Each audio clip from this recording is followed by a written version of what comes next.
Walang kami ng gas, guys. Kaya dyan kami nagluto. Pero sa bagay dyan kami talaga nagluluto nung maliliit pa kami. Ngayon, pauwi na kami. Kaya nagmamadali kami magligpit. Ligpit. Yan, pauwi na kami mamaya.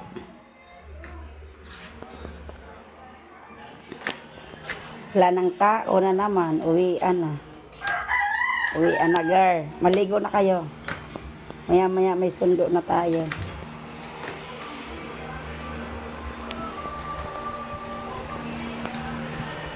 Alam niyo, ba't ang tagal to?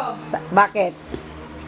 May napatay na aso sa gilid ng koral. Paligo-ligo lang kayo doon. Saan? Nakita ko doon sa may kabilang batya. Talaga? Oh, doon ka nila, Ruby. Gawin nga kaming dalawa eh. Sino nakakita? Ako. Gaga. Sabi ko kasama ka naman nila, mama sila toto hintay na ligo. Patay na. Natay na, di ba? Na nga yung koral eh. Sabi po naman tayo naligo ah. Susunod yung batya. Oy, kamamatay lang yun. Ay, kasi di pa yun, wala yung Namatay ako nga, nakakita ko yung ahas. Kalakad-lakad doon. ahas. Ahas?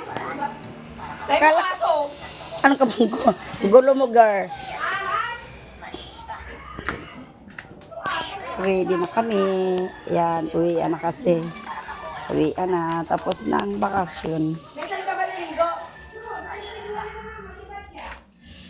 Paanong may ahas? Uupo ka na ako. Nakita ko yung puno, galaw-galaw.